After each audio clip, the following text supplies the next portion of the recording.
Tinuod nga istorya sa pagpangulipon o pagbanglugos ug survival kalig-on sa dughan ug hugot nga pagtuo nga kayang maantos sa malaimpyernong kinabuhi sa taas nga panahon ug pag-ikyas sa balay ug kamot sa usa ka demonyo. Kini ang istorya sa tulo ka mga babaeng biktima nga gibihag ug gipriso sa balay sa akusado og gihimong sex slave ug ulipon sulod sa napo ka tuig. Pero sa di pa ang tanan, ayaw kalimot sa pag-subscribe ug i-click ang bell icon para sa mga musunod nga istorya diri sa Abiseth TV.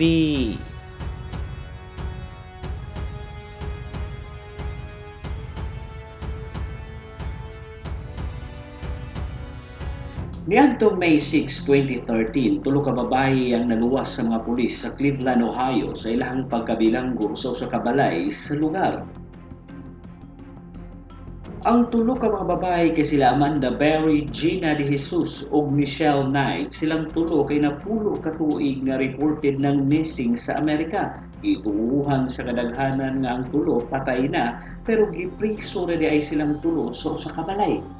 Ningabot pa sa Interpol ang pagpangita sa ilaha sa FBI tungod gituuhan sa mga otoridad ni adtong wa pa sila nakitaan nga ang tulo basin gibaligya sa usa ka sindikato for trafficking. Pero ang wa damha sa mga ginikanan sa tulo ka mga babae kay ang mismo nilang silingan di ay ang akusado nga ning priso sa mga biktima sulod sa balay niini sulod sa taas kaayo nga panahon. Ang mga biktima gipriso sa 2207 Seymour Avenue sa kanormal nga balay sa mga working class area sa west side sa Cleveland. Ang tag-iya sa mong balay nga mao'y akusado kay si Ariel Castro, usa ka Hispanic nga sobra 50 na ang pangidaron ug usa ka school bus driver sa Cleveland Metropolitan School District. Sa sulod sa taas nga panahong pagbihag sa tulo ka mga babae, nagkaanak si Castro sa usa sa iyang mga biktima nga si Amanda Berry. Dugay na kaikyas ang tulo ka mga biktima tungod sa pag-torture o kahadlok nga ilahang madawat sa mga kamot ni Castro, permi pa silang suwayan nga kung muikya sila grabing buno ang ilang madawat gikan kang Castro. Si Ariel Castro gipanganak niya atong July 10, 1960 sa Duiyauco, Puerto Rico ug ni-migrate sa Amerika kauban ang iyang inahan og tulo ka igsuon sa Pennsylvania ug mingbalhin sa Cleveland, Ohio kung diin nagpuyo ang iyang kaugalingong pamilya. Giasawa ni Castro si Gimilda Figueroa ug mipuyo ang mag-asawa sa 2207 Seymour Avenue niadtong 1992 ay ilang balay dos in Danas nga adunay upat ka kwarto ug usa ka bathroom ug basement. Niadtong balaya pirming maltratuhon ni Castro ang iyang asawa, nabuak ang ilong niini, nabali ang gusok sa iyang asawa sa iyang pagpamunog niini ug adunay nag-blood clot sa utok niini nga niresulta sa di na maoperahang tumor sa ulo. Naaresto si Castro niadtong 1993 sa kasong domestic violence pero kini wa mapriso tungod kay gipaway sala siya sa grand jury. Mao milakaw na lang sa ilang balay si Figueroa nga iyang asawa dala ang ilang upat ka anak. Padayon pang gihadlok ni Castro yung asawa bisan pag nag-file na kinig restraining order para niya tungod kay pirming iikyas niini ang ilang mga anak ug dadon pabalik sa ilang balay hangtod namatay si Figueroa niadtong 2012 tungod sa komplikasyon sa tumor sa utok nga si Castro mo'y hinungdan. Una naaresto si Castro, nagtrabaho kiniisip usa ka bus driver sa Cleveland Metropolitan School District hangtod sa iyang pagkatangtang sa pwesto tungod sa bad judgment. Kay pirmi kining mag-U-turn sa karsada nga adunay sakay nga mga bata sa bus ug gigamit pud niya ang bus para mag-shopping o biyaan ang mga bata sulod sa sasakyanan para mukaon sa iyang gipaniudto. Nag-inusara lang si Castro nga nagpuyo sa iyang balay maong nahimo niya ang pagbihag sa tulo ka mga babae ug pagpriso niini ug napulo ka tuig. Nahimo niyang mangidnap tungod kay pasakyo niya og libre ang mga biktima sa iyang sakyanan ug pagkahuman idritso niya kini sa iyang balay ug dadon sa basement tungod kay wa may tricycle or jeep sa Amerika. Unang gibihag ni Castro si Michelle Knight, 21 anyos ni atong April 23, 2002, na human makalakaw ni Michelle sa balay sa iyang ig-agaw nga giopera ni Castro og ride maong nadala niya ang iyang unang biktima sa iyang balay. Ang pagtuo sa mga otoridad ni atong mga panahon nga aming layas lang si Michelle Knight ug wala kini mawala tungod kay adult na kini maong wa kaayo matagig bili sa mga pulis. Ang ikaduhang biktima ni Castro nga si Amanda Berry nawala niadtong April 21, 2003, usa ka adlaw una ang ika-17th birthday sa dalagita ug katapusan kining nakit-an nga minglakaw siyang trabahoan sa Burger King alas 8 sa gabi ug mingtawag pa kini sa iyang igsuon nga padung na siyang muhuli tungod kay adunay nag-offer kuno niya ride pero nawala na kini ug wa na ikit-in. Na-feature si Amanda Berry sa segment sa Fox Channel ang America's Most Wanted niadtong 2004 o sa Oprah Winfrey Show o sa William Shows nga nag-link nila kung Gina De Jesus na usa pod ka dalagitang na missing sa Cleveland, Ohio ug gituohang gikidnap.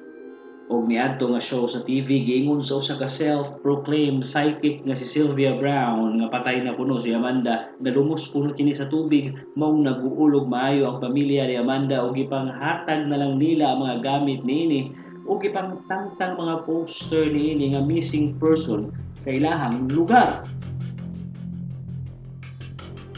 Og niadtong December 2006, Christmas Day, nanganak si Amanda sa usa ka batang babae sa ilawom sa basement sa balay ni Castro, kauban ang duha pang bihag ni Castro sa maong balay. Si Georgina De Jesus or Gina De Jesus usa ka 14 anyos nag-report nga nawala niadtong April 2, 2004 katapusang nakit-an nga dunay ka istorya sa usa ka payphone sa ilahang lugar gikan sa eskwelahan ug kauban niini si Erlyn ang iyahang best friend nga anak ni Castro. Nadala ni Castro si Gina tungod nagtuo ang dalagita nga gisundo lang siya ni Castro ang amahan sa iyang best friend para magkita sila sa iyang suod nga higala ug ihatod ra pud siya sa iyang balay. Pero gidiretso na siya dala ni Castro sa basement sa iyang balay ngadto si Gina. Way nakita sa pagkidnap kang Gina ug usa ka tuig ang milabay mipagawas og composite sketch ang FBI sa usa ka description sa lalaki nga mao'y gisuspetsahan o gituuhan nga mao'y ni kidnap kang Gina. Usa kuno kini ka Latino ug ang edad nasa 25 to 35 anyos.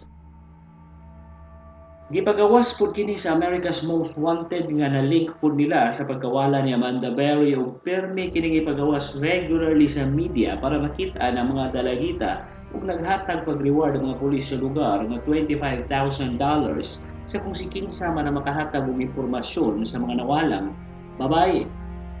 Matod pa sa mga biktima nga ilahang gisalaysay ang mga panghitabo, una sila nakaikyas nga si Michelle Knight ang unang biktima ni Castro gidala sa basement sa balay niini ug gihikot ang mga kamot ug tiil hasta ang liog gibiyaan og tulo ka adlaw nga way pagkaon.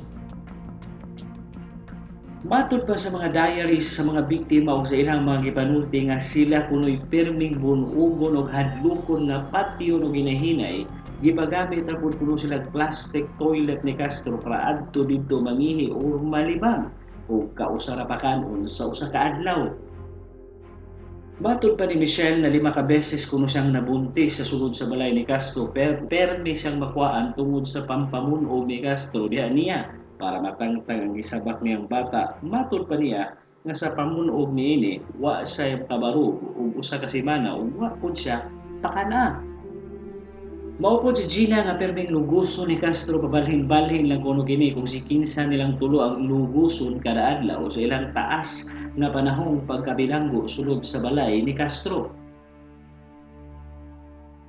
Og niadtong December 25, 2006, adlaw sa Pasko, sa ilawom sa balay sa basement nag-andam si Castro usa ka gamayng inflatable swimming pool para adto dito manganak si Amanda Berry. Nga gibuntis ni Castro og giingnan si Michelle nga kung di kuno makasurvive ang bata isunod siya niini. Maong dali dayon gitabangan ni Michelle si Amanda sa pagpanganak ni adtong adlaw. Ang anak ni Castro ngadto ni Amanda kay permi niyang igawa sa iyang balay ug giingon niya sa iyang anak nga babae nga best friend ni Gina nga anak kuno to sa iyang uyab sa unang relasyon ug gisulti pud niya sa iyang mga silingan nga apo kuno niya ang bata tungod kay nag-asawa na kunong iyang anak niadtong panahona. Niadtong May 6, 2013, minglakaw si Castro sa iyang balay ug nakalimtan niyang ilakang main door pero nakalakang screen door sa gawas. Nabantayan dayon kini ni Amanda Berry tungod kay niingon ang iyang anak nga moadto kuno ang iyang daddy sa iyang lola. Maong dali kaayo miduol si Amanda sa pultahan pero nakita niyang nakalakang screen door sa gawas. Maong gikulbaan siya maayo kay basin mo balik og kalit si Castro nakitaan siya nga naa siya sa gawas. Pero sakto kayong naay ni aging tao sa gawas nga si Angel Cordero ang silingan ni Castro. Maong way undang sa pagsinggit si Amanda og tabang dala na pud sa adrenaline rush. Aduna pay lain ni tabang nga usapod ka mga silingan na si Charles Ramsey ug ipatid-patira nila ang screen door sa balay ni Castro. Mong nagisi ug nabuslot ang screen nga diin dito ni kamang si Amanda dala ang iyang anak ug giingon dayon ini sa duha ka tawo nga nagtabang niya na pulo na dai kuno siya ka tuig nga gipriso sulod sa maong balay. Mingadto dayon sila sa atbang sa balay ni Castro nga usapod ka Spanish-speaking residents sa lugar ug didto sila mingtawag sa 911. Mingabot po dayon ang mga pulis sa balay ni Castro pwersahan kini nilang gisulod sa taas sa balay nakita nila si Michelle Knight nga mingambak dayon sa mga pulis ug mihilak ug gisulting "You saved me". Sa pikas kwarto nakit-an ko si Gina de Jesus sa mga pulis nga naghilak ug nagpasalamat nga sila luwas na. Silang tulo kauban ang anak ni Amanda gidiretso dayon sa Metro Health Medical Center para masusi og kinaugmaan girilis dayon si Gina ug Michelle sa ospital. Milabay ang upat ka adlaw gisunod po dayon og rilis si Amanda sa ospital kauban ang iyang anak. Nadakpan po dayon si Castro sa mga pulis niadtong adlaw May 6, 2013 ug gikasuhan og 4 counts of kidnapping ug 3 counts of rape. Tungod sa kadaghan sa ebidensya ni plead og guilty si Castro sa 977 charges nga rape, kidnapping ug aggravated murder ug gisentensyahan og 1,000 ka tuig nga pagkabilanggo nga way posibilidad sa parol.